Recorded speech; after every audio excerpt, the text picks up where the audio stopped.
जय श्री कृष्ण दोस्तों आज मैं आपको तुलसी माता की कहानी सुनाऊंगी। कार्तिक का महीना भी चल रहा है।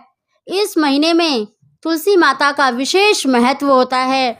उनको सींचना, जल चढ़ाना, उनके आगे एक दीपक प्रज्वलित करने का बहुत ही महत्व है। उसका वर्णन तो ऋषि मुनि भी नहीं कर सकते।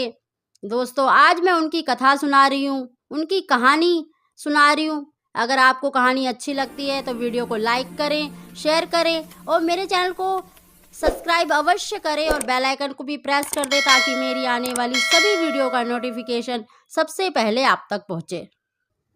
दोस्तों हमारे हिंदू धर्म में तुलसी का विशेष महत्व बताया गया है।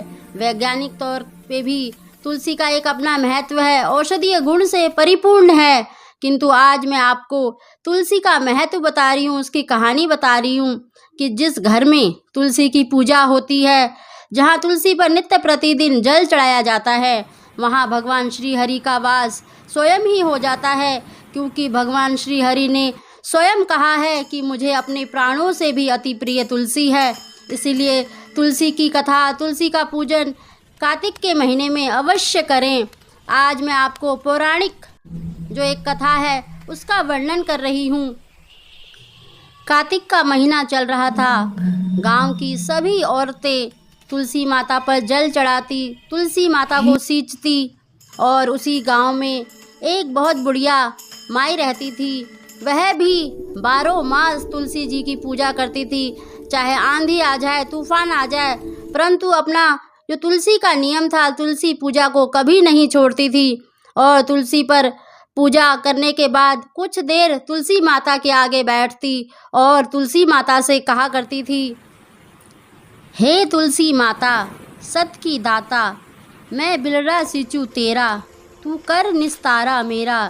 तुलसी माता अडवा दे, लडवा दे, पीताम्बर की धोती दे, मीठा मीठा ग्रास दे, बैकुंठ का वास दे, चटक की चाल दे, पटक की मौत दे, चंदन की काठ दे, झालर की झनकार दे, साई का राज दे, दाल भात का जीवन दे, 11 की मौत दे और श्री कृष्ण का कांधा दे। यह बात सुन सुनकर तुलसी माता सूखने लगी।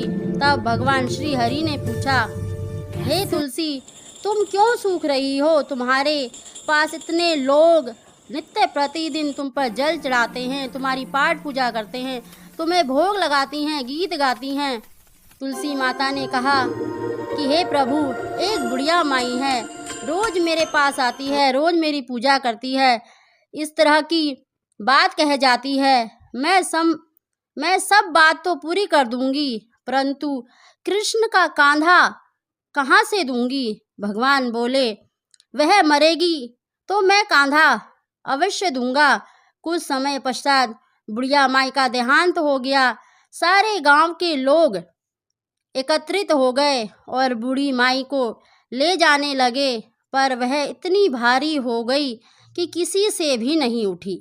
सबने कहा, इतना पूजा पाठ करती थी, जरूर पाप नष्ट होने की माला फेरती थी, फिर भी इतनी भारी कैसे हो गई?